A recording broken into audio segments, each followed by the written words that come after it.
नमस्कार, मैं Dalip Singh SK books के यूट्यूब चैनल पर आपका स्वागत करता हूं। आज हम बात करने वाले हैं आर्मी भर्ती परीक्षा के बारे में।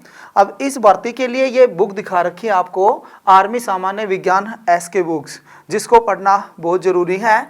इसी बुक के अकॉर्डिंग आज हमारा टॉपिक है दर्पण व लेंस, जो प्रकाश का सेकेंड पार्ट है। इससे पहले हमने प्रकाश का पढ़ लिया है एक पार्ट, तो यानी आज हम दर्पण और लेंस के बारे में, और दर्पण और लेंस के बारे में भी जो 15 इंपॉर्टेंट क्वेश्चन बनेंगे उनके बारे में बातचीत करेंगे, जो बहुत इंपॉर्टेंट हैं, एग्जाम में बार बार पूछे जाते हैं भाई। तो पहला क्वेश्चन है, निम्न उत्तल दर्पण के लिए गलत कथन कौन सा है। भाई ये 4 कथन दिखा रखे हमें कि इनमें से उत्तल दर्पण के लिए गलत कथन बताना है। तो सबसे पहले उत्तल दर्पण की प्रॉपर्टी है उनके बारे में हमें पता होना चाहिए कि भाई ऐसा दर्पण जो बाहर वाली साइड से चमकीला हो और अंदर वाली साइड से पॉलिश किया हुआ हो। भाई जैसे हम चमचे की बात कर रहे हैं तो चमचा उठा हुआ भाग देखते हैं तो वो उत्तल दर्पण की तरह है, और जो अंदर वाला भाग देखेंगे तो अवतल दर्पण की तरह कार्य करता है। इसका मतलब उठा हुआ भाग परावर्तक होगा और जो पॉलिश किया हुआ है वो अंदर वाला भाग है वो पॉलिश किया हुआ होता है। तो इसमें दिखा रखा है पहला पॉइंट है कि भी इसका भारी भाग परावर्तक होता है, तो सही है ये। तो दूसरा दिखा रखा है, इसके द्वारा बनाया गया प्रतिबिंब हमेशा आभासी होता है, ये भी सही है। ये दर्पण हमेशा वस्तु का प्रतिबिंब आभासी वर्चुअल बनाता है, सीधा बनाता है और वस्तु से छोटा बनाता है।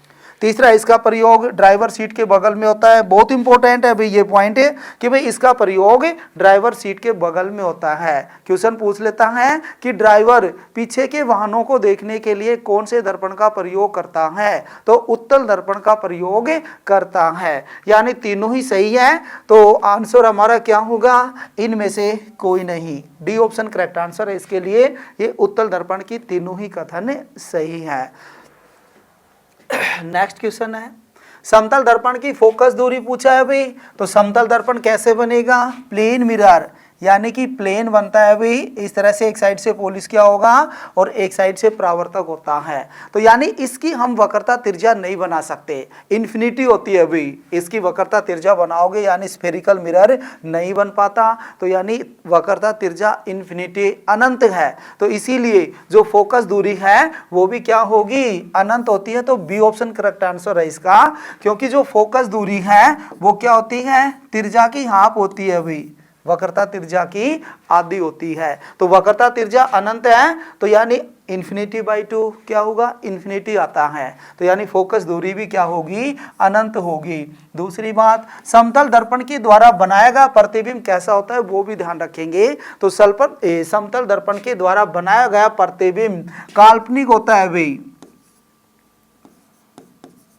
इमेजिनरी कह सकते हैं, काल्पनिक होता है, या फिर भाई सीधा होता है, वस्तु के आकार का होता है, वस्तु के आकार का बनता है, सेम साइज का बनता है, और पार्श्व उल्टा बनता है, ये भी ध्यान रखना है, पार्श्व उल्टा बनता है, लैटरल इन्वर्ट बनता है भाई। इसका मतलब हमारी बाईं साइड दाईं दिखेगी और दाईं साइड बाईं दिखती है उस दर्पण में।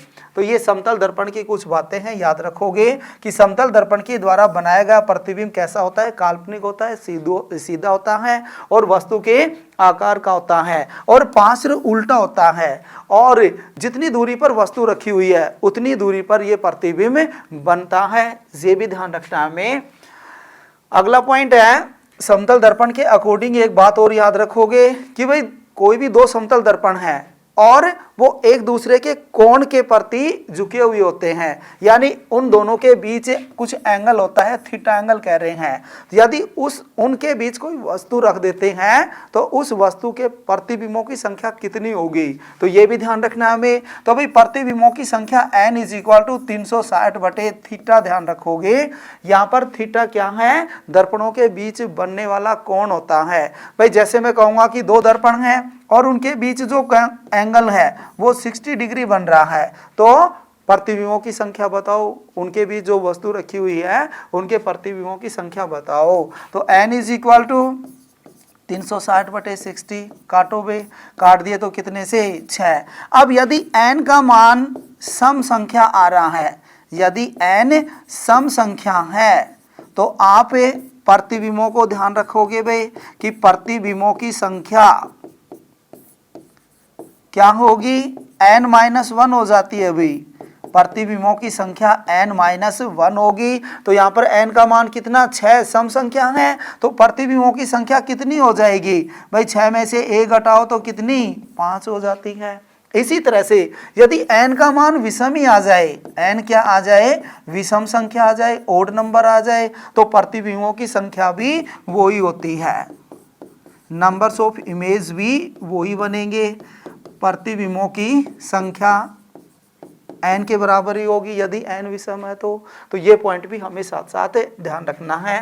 तो आंसर बी ऑप्शन था इसका। नेक्स्ट क्वेश्चन है, दर्पण का ध्रुव यानी पोल होता है भाई, जैसे स्फेरिकल मिरर है, गोलीय दर्पण है, गोलीय दर्पणों की बात कर रहे हैं भाई, उत्तल कह दो या अवतल कोई सा भी ले सकते हो। और इस दर्पण को एक रेखा होती है, प्रधान रेखा, प्रिंसिपल एक्सिस, दो बराबर भागों में बांटती है, आधा ऊपर और आधा नीचे। या फिर जो पॉइंट होता है जो दर्पण को दो बराबर भागों में बांटता है वो मध्य बिंदु पॉइंट कहलाता है। और उस मध्य बिंदु को हम क्या कहेंगे, इंग्लिश में पोल कहा जाता है भाई, और हिंदी में कहोगे ध्रुव, हिंदी में ध्रुव कहा जाता है। तो क्वेश्चन में है कि दर्पण का ध्रुव होता है, तो दर्पण का मध्य बिंदु भाग ध्रुव या पोल कहलाता है। इंपॉर्टेंट बात है, बी ऑप्शन करेक्ट आंसर है। इसी तरह से लेंस का मध्य बिंदु भाग भी याद रखोगे कि भाई लेंस का मध्य बिंदु क्या कहलाता है। तो लेंस के लिए प्रकाशीय केंद्र याद रखोगे,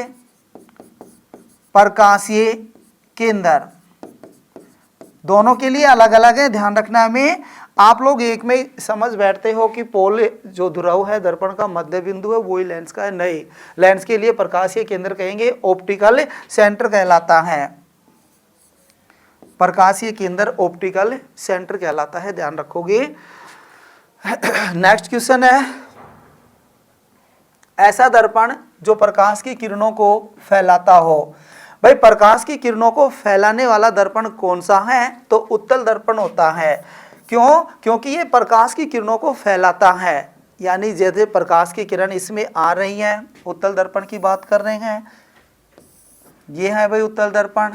अब इसमें यदि प्रकाश की किरण पैरेलल आ रही हैं तो क्या होंगे, इधर से हो जाती हैं और ये इधर रिफ्लेक्ट हो जाती हैं, यानी कि ये एक बिंदु पर नहीं मिलती, आती हुई वापस फैल जाती हैं। लेकिन जो अवतल दर्पण होता है वो प्रकाश की किरणों को एक बिंदु पर इकट्ठा करता है। तो दर्पण, ऐसा दर्पण जो प्रकाश की किरणों को फैलाता हो उत्तल दर्पण होता है। फैलाने के कारण इसको अपसारी दर्पण भी कहते हैं भाई, अपसारी दर्पण भी याद रखोगे, प्रकाश की किरणों को फैलाने वाला अपसारी दर्पण होता है। इंग्लिश में डाइवर्जिंग, इंग्लिश में डाइवर्जिंग मिरर, डाइवर्जिंग मिरर याद रखोगे।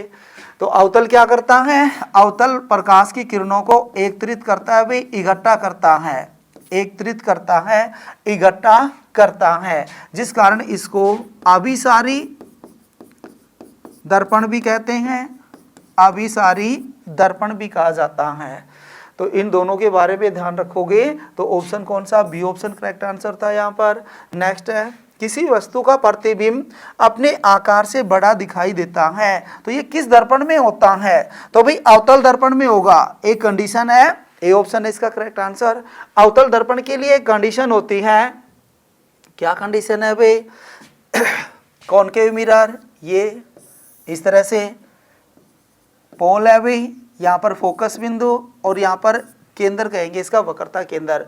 यदि वस्तु को इस दूरी के बीच में रखते हैं, यानी F और P के बीच में रखते हैं, इस दूरी पर रखते हैं, तो वस्तु का प्रतिबिंब इधर ना बनकर उधर बनेगा, यानी आभासी बनता है, आभासी वर्चुअल बनता है, सीधा बनता है और वस्तु से बड़ा बनता है। तो जितने भी रिफ्लेक्टेड मिरर होते हैं उसमें कौन सा, अवतल दर्पण काम लिया जाता है। क्यों, वस्तु का प्रतिबिंब बड़ा दिखाई दे। तो इसका आंसर कौन सा था, ए ऑप्शन था करेक्ट आंसर। और इनको इंग्लिश में जरूर याद रखोगे भाई, अवतल को इंग्लिश में कॉनकेव कहा जाता है, उच्चारण से याद रख लोगे, कॉनकेव। इसी तरह उत्तल का भी नाम इंग्लिश में याद रखोगे, कॉन्वेक्स, कॉन्वेक्स। ये इंपॉर्टेंट है, इंग्लिश में इनके वर्ड उच्चारण याद रखना, क्योंकि क्वेश्चन या ऑप्शन कई बार इन्हीं के अकॉर्डिंग पूछ लेते हैं। तो आंसर ए ऑप्शन था इसका। नेक्स्ट क्वेश्चन है, अवतल दर्पण के बारे में कौन सा कथन गलत है?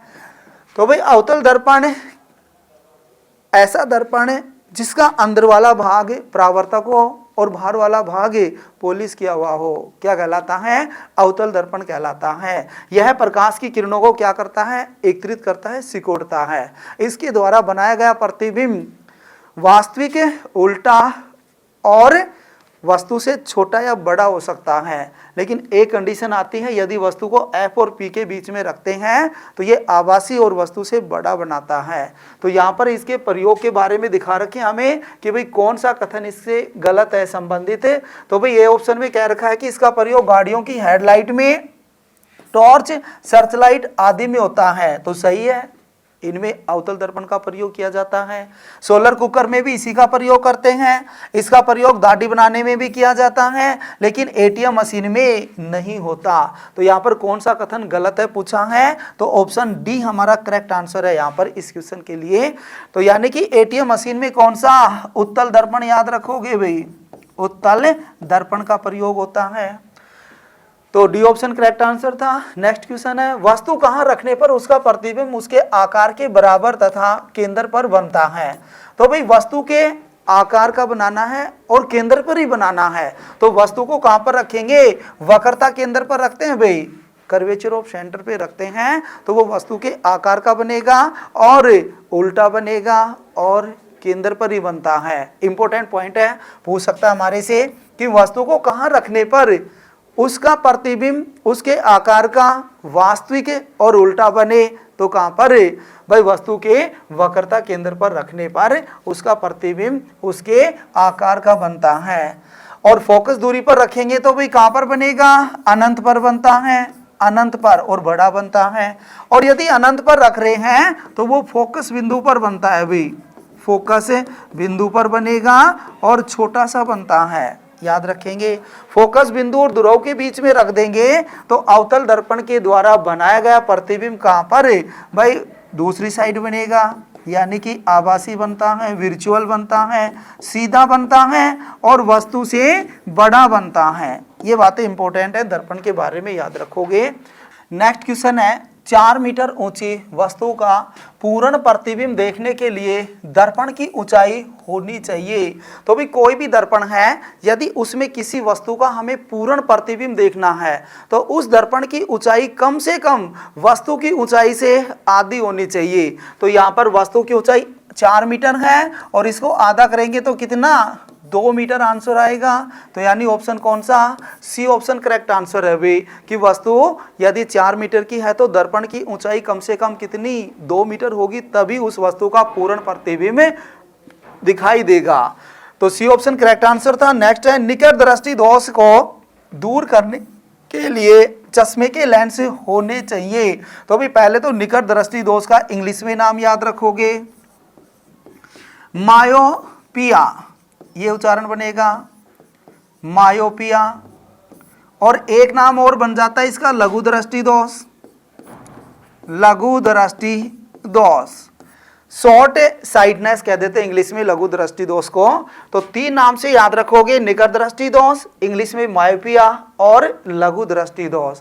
होता क्या है, इस प्रकार के दोष में नजदीक की वस्तुएं तो स्पष्ट दिखाई देती हैं, लेकिन दूर की वस्तुएं स्पष्ट दिखाई नहीं देती। तो इस दोष को दूर करने के लिए कौन से चश्मे या कौन से लेंस का प्रयोग करेंगे?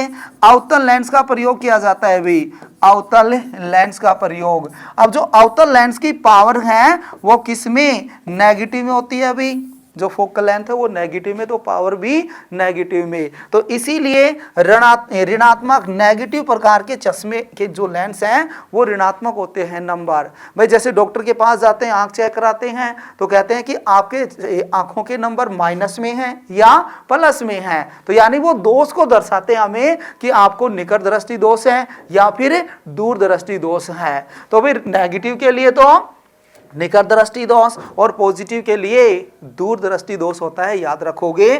तो इसी तरह से यदि आपसे पूछ ले कि दूर दृष्टि दोष को दूर करने के लिए चश्मे के नंबर कैसे होने चाहिए, तो धनात्मक कहोगे, पॉजिटिव कहोगे। तो इसके लिए तो ऋणात्मक था, निकट दृष्टि दोष, बी ऑप्शन आंसर था। नेक्स्ट है दीर्घ दृष्टि दोष में दिखाई नहीं देता। ये दीर्घ दृष्टि दोष क्या होता है, यानी कि ऐसा दोष जिसमें दूर की वस्तुएं तो स्पष्ट दिखाई देती हो लेकिन नजदीक की वस्तुएं स्पष्ट दिखाई नहीं देती। तो ऑप्शन के अकॉर्डिंग क्या कहेंगे, नजदीक की वस्तुएं स्पष्ट दिखाई नहीं देती, यानी ए ऑप्शन इसका करेक्ट आंसर है। एक्चुअल में होता क्या इसमें कि जो हमारा प्रतिबिंब है, वस्तु का प्रतिबिंब है वो रेटिना पर बनता है भाई, लेकिन इन दोषों की बात करते हैं तो यानी निकट दृष्टि दोष में कहेंगे तो वो रेटिना पर ना बनकर रेटिना से पहले ही बन जाता है, और दूर दृष्टि में रेटिना के बाद बनता है। तो यानी दोनों को ध्यान रखोगे यहाँ पे। तो यहाँ पर कहेंगे कि भाई नजदीक का दिखाई नहीं देता, दूर का दिखाई देता है, तो कौन सा, दीर्घ दृष्टि दोष। और जिसको इंग्लिश में याद रखोगे हाइपर मेट्रोपिया, इस तरह से उच्चारण बनेगा, हाइपर मेट्रोपिया, ये उच्चारण बन जाता है अभी। तो इनके इंग्लिश में नाम याद रखना बहुत जरूरी है। और इसी को हम दूर दृष्टि भी कह सकते हैं, दूर दृष्टि दोष। तो इनकी परिभाषा और इनको दूर करने के लिए कौन से लेंस का प्रयोग किया जाता है, बहुत इंपॉर्टेंट है। कई बार पूछ लेता है कि भाई दूर दृष्टि दोष के लिए कौन सा लेंस और निकट दृष्टि दोष के लिए कौन सा लेंस। तो दूर दृष्टि दोष के लिए कौन सा, उत्तल लेंस यूज होता है भाई, उत्तल लेंस, जिसकी फोकस दूरी या पावर क्या होती है, पॉजिटिव होती है, धनात्मक होती है, ये भी ध्यान रखोगे। अब हमें इन दोषों की जो परिभाषा है उसके लिए आप कंफ्यूज हो जाते हो, तो उसके लिए एक लॉजिक के द्वारा याद रखोगे कि भाई जो दोष का नाम होता है उसे विपरीत परिभाषा ध्यान रखेंगे। भाई जैसे इसमें दोष है, डिफेक्ट है, कौन सा, दीर्घ दृष्टि दोष है, यानी दूर दृष्टि दोष का नाम है। तो दूर दृष्टि दोष में दूर की तो दिखाई देंगी, यानी परिभाषा जो दोष का नाम है उसे विपरीत याद रखो। दूर दृष्टि दोष है तो दूर की तो दिखाई देंगी, नजदीक की दिखाई नहीं देती। इसी तरह निकट दृष्टि दोष है, नाम तो निकट दृष्टि दोष है लेकिन नजदीक की तो दिखाई देती है और दूर की उसमें दिखाई नहीं देती। तो दोनों की परिभाषा इसके नाम से विपरीत याद रखो, और दोनों के लिए आप कंफ्यूज हो जाते हो कि कौन से में कौन सा लेंस। तो याद रखोगे जैसे दूर दृष्टि दोष की बात कर रहे हैं, दूर दृष्टि दोष, इसके लिए कौन सा, उत्तल लेंस यूज होता है भाई, उत्तल लेंस। और निकट दृष्टि के लिए अवतल लेंस यूज करते हैं। तो देखो दोनों में एक में लॉजिक लगा लो, जो दूर आ रहा है दूर दृष्टि दोष, तो दूर में ऊ आ रहा है भाई, तो ऊ के लिए कौन सा लेंस है, उत्तल लेंस कह दोगे। भाई दूर में ऊ आ रहा है तो उसे उत्तल लेंस बनाएंगे। इसी तरह निकट दृष्टि दोष आ रहा है तो फिर निकट में अवतल ध्यान रखना आपको। तो दोनों में एक को अच्छी तरह लॉजिक के द्वारा याद रख लो, दूर में ऊ आ रहा है तो उत्तल लेंस यूज होता है। तो आंसर कौन सा, ए ऑप्शन करेक्ट आंसर था इसका। 11वां अगला क्वेश्चन है, नेक्स्ट, अबिंदुकता दोष को दूर करने के लिए कौन से लेंस का प्रयोग किया जाता है। अबिंदुकता एस्टिग्मेटिज्म डिफेक्ट होता है ये। इसमें क्या होता है, इस दोष में या इस रोगी को क्षैतिज रूप से या फिर ऊर्ध्वाधर रूप से वस्तु का प्रतिबिंब स्पष्ट दिखाई नहीं देता। भाई इन दोनों में किसी एक का तो दिखाई देता है। भाई जैसे क्षैतिज जो स्पष्ट रूप से देख पाता है तो ऊर्ध्वाधर नहीं देख पाएगा, ऊर्ध्वाधर देख पा रहा है तो क्षैतिज रूप से स्पष्ट दिखाई नहीं देता उसे। तो ऐसे दोष को दूर करने के लिए कौन सा लेंस, बेलनाकार लेंस का प्रयोग किया जाता है। भाई सी ऑप्शन करेक्ट आंसर है, सिलेंड्रिकल लेंस।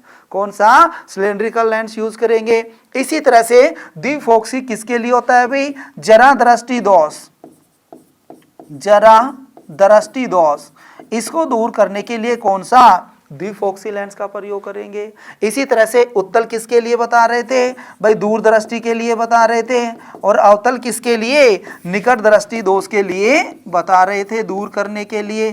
तो याद रखोगे, इनको इंपॉर्टेंट है, क्वेश्चन पूछ सकता है कि निकट दृष्टि दोष को दूर करने के लिए कौन सा अवतल और दूर दृष्टि को दूर करने के लिए कौन सा उत्तल यूज करते हैं। जरा दृष्टि परेश बायोपिया में द्विफोक्सी, भाई होता क्या है जरा दृष्टि दोष, यानी कि इस प्रकार के दोष में नजदीक व दूर दोनों के वस्तु स्पष्ट दिखाई नहीं देते। तो यानी दोनों लेंस यूज होंगे, उत्तल भी और अवतल भी, जिस कारण द्विफोक्सी लेंस कहलाता है। अब एक क्वेश्चन और बन जाता है इन्हीं से रिलेटेड कि भाई एक व्यक्ति है, अखबार तो आसानी से पढ़ लेता है लेकिन दूर की वस्तुओं को देखने में असमर्थ है, तो कौन से लेंस का प्रयोग करना चाहिए? भाई परिभाषा अपनाओ इसकी। अखबार आसानी से पढ़ रहा है, नजदीक की वस्तुएं स्पष्ट दिखाई दे रही हैं, दूर की वस्तुएं स्पष्ट दिखाई नहीं दे रही, इसका मतलब निकट दृष्टि दोष हुआ। और निकट दृष्टि दोष के लिए कौन सा अवतल लेंस यूज करेंगे? तो उस व्यक्ति को अवतल लेंस यानी नेगेटिव पावर वाला लेंस यूज करना चाहिए। तो यानी आंसर कौन सा इसका? सी ऑप्शन था, बेलनाकार।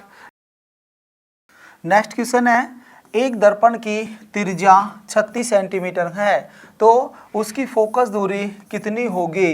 तो भाई ये हमें रिलेशन याद रखना है कि जो दर्पण की त्रिज्या और फोकस दूरी है उनमें क्या रिलेशन होता है। तो यानी F = R/2 होता है। भाई R क्या है? वक्रता त्रिज्या, F क्या है? फोकस दूरी। तो यहाँ पर हमें वक्रता त्रिज्या दिया हुआ है 36 सेंटीमीटर, 2 से डिवाइड कर देंगे तो यानी फोकस दूरी हमारी कितनी? 18 सेंटीमीटर आ जाती है। तो ऑप्शन कौन सा? सी ऑप्शन करेक्ट आंसर है भाई यहाँ पर। अच्छा ये 18D क्या है? D डायोप्टर होता है जो लेंस की शक्ति को मापा जाता है। इसी तरह M मीटर दिखा रखा है, मीटर में भी नहीं लेंगे तो फिर किसमें? सेंटीमीटर में आंसर होगा। सी ऑप्शन करेक्ट आंसर है यहाँ पर। नेक्स्ट क्वेश्चन है, दो लेंस जिनकी शक्ति 6D और -4D है उनको संयोजित करने पर लेंस की फोकस दूरी क्या होगी? तो भाई यहाँ पर शक्ति दी हुई है हमें दो लेंसों की और डायोप्टर यानी कि D का मतलब लेंस की शक्ति होता है। भाई ये लेंस की शक्ति होता है जिसको किसमें? डायोप्टर में मापा जाता है। डायोप्टर ग्रेटर D में मापा जाता है लेंस की शक्ति को, इंपॉर्टेंट है, याद रखोगे। तो दो लेंस हैं उत्तल और अवतल जिनकी हमें शक्ति दी हुई है, इनको संयोजित करने पर लेंस की फोकस दूरी पूछा है। तो या तो आप यहां से पहले इनकी फोकस दूरी निकाल दो और फोकस दूरी के बाद उनको संयोजित करते हैं तो संयोजित लेंस की फोकल लेंथ भी निकाल सकते हैं। तो या फिर सीधा निकाल लेंगे उनकी पावर के अकॉर्डिंग P1 प्लस P2 कि 2 या 2 से अधिक लेंस है और उनकी शक्ति अलग अलग दिए हुए हैं। तो जो संयोजित लेंस है उसकी शक्ति P बराबर जो भी लेंस है सभी की शक्ति का बीजगणितीय योग होता है। तो यहाँ पर P1 कितना? 6D है भाई, प्लस में P2 कितना? -4D है। इसको सोल्व करोगे तो कितना? 2D आ जाता है भाई, यानी संयोजित लेंस की शक्ति 2D आ जाती है। अब यहाँ से फोकस दूरी निकालेंगे तो फोकस दूरी के लिए F = 1/P होता है। कब? यदि F मीटर में लेना है तो, और यदि F को सेंटीमीटर में लेना है तो 100/P कह देंगे भाई। दोनों सूत्र याद रखोगे कि यदि F को हमें मीटर में लेना है तो 1/P कहो और सेंटीमीटर में लेना है तो 100/P कहेंगे। तो यहाँ पर सेंटीमीटर और मीटर दोनों ऑप्शन में है तो कौन सा आएगा आंसर देखते हैं। यानी कि F M मीटर के अकॉर्डिंग ले रहे हैं भाई, तो 1 और P कितना? 2 डायोप्टर है 2, तो यानी मीटर तो कितना? 0.5 मीटर होना चाहिए जो कि ऑप्शन में नहीं डाल रखा है। तो सेंटीमीटर के अकॉर्डिंग आंसर है, या तो आप इसी का सेंटीमीटर बना लो भाई, 100 से गुणा करेंगे तो कितना? 50 सेंटीमीटर, या फिर सूत्र ये वाला भी लगाकर कर सकते हैं कि भाई 100 हमें क्या दे रखा है? 100 इधर कर देंगे, 100 सूत्र का है और जो पावर है वो कितनी? 2 है, काट दो तो कितना? 50 सेंटीमीटर आता है। यानी ऑप्शन कौन सा? सी ऑप्शन करेक्ट आंसर है भाई यहाँ पर। तो इस तरह से ध्यान रखोगे आप फोकस दूरी और पावर में रिलेशन। यदि आप इनकी अलग अलग पहले फोकस दूरी निकाल लो फिर फोकस दूरी को संयोजित कर कर जो संयोजित लेंस हो जाता है उसकी भी हमें फोकस दूरी ज्ञात करनी आनी चाहिए। यानी अलग अलग निकालेंगे तो फिर संयोजित लेंस की फोकल लेंथ क्या होगी? 1/F = 1/F1 + 1/F2 हो जाती है। इस तरह से प्लस डॉट डॉट और है तो हम और भी रख सकते हैं। तो 2 के लिए था तो 2 के लिए तो 2 तक ही याद रखेंगे, ठीक है। तो यानी सी ऑप्शन करेक्ट आंसर था। नेक्स्ट है, आवर्धक लेंस होते हैं। आवर्धक यानी वस्तु को बड़ी करके दिखाने वाले लेंस आवर्धक कहलाते हैं। मैग्नीफाई कहलाते हैं यानी बड़ा करके दिखाना। तो कौन सा लेंस है जो वस्तु का प्रतिबिंब बड़ा करके दिखाता है? उत्तल lens. A option correct answer है भाई। इसी तरह से दर्पण पूछे तो अवतल दर्पण याद रखना आपको कि वस्तु का बड़ा आकार या बड़ी प्रतिबिंब बनाने वाला दर्पण कौन सा? अवतल दर्पण। और लेंस पूछे तो उत्तल लेंस जो आवर्धक लेंस कहलाता है। और याद रखोगे उत्तल लेंस को आंख का लेंस भी कहा जाता है भाई, आंख का लेंस। क्वेश्चन पूछा हुआ है कि आंख का लेंस कौन सा होता है? तो उत्तल होता है, याद रखोगे। बेलनाकार लेंस का प्रयोग किसमें? बेलनाकार लेंस का प्रयोग अबिंदुकता दृष्टि दोष या दृष्टि वैषम्य दोष को दूर करने के लिए किया जाता है। इसी तरह अवतल का भी बता रखा है भाई, निकट दृष्टि दोष को दूर करने के लिए, निकट दृष्टि दोष को दूर करने के लिए कौन सा? अवतल लेंस। तो यहाँ पर ए ऑप्शन था। नेक्स्ट है, निम्न में कौन से दोष में वस्तु का प्रतिबिंब रेटिना पर न बनकर रेटिना से पहले बन जाता है? तो भाई निकट दृष्टि में बनता है। ए ऑप्शन करेक्ट आंसर है यहाँ पर मायोपिया में। दूर दृष्टि में कहाँ बनेगा? रेटिना से आगे बनता है। तो रेटिना से आगे बनने वाला दूर दृष्टि में और रेटिना से पहले बनने वाला निकट दृष्टि में, याद रखोगे। तो ए ऑप्शन करेक्ट आंसर था। तो इस तरह से हमने इस टॉपिक के ये 15 क्वेश्चन कंप्लीट किए। इस एग्जाम के लिए एसके बुक्स सभी शॉप्स पर और ऑनलाइन भी अवेलेबल हैं। अगर आप ऑनलाइन लेना चाहते हैं तो उसका लिंक डिस्क्रिप्शन बॉक्स में अवेलेबल है। इस चैनल पर हम इस आर्मी भर्ती और अन्य सभी भर्तियों से संबंधित इम्पोर्टेंट जानकारी और स्टडी मटेरियल भी उपलब्ध कराते रहेंगे। तो इस वीडियो को लाइक कीजिए, चैनल को सब्सक्राइब कीजिए और अपने दोस्तों के साथ शेयर भी कीजिए। मिलते हैं अगले वीडियो में। जय हिंद।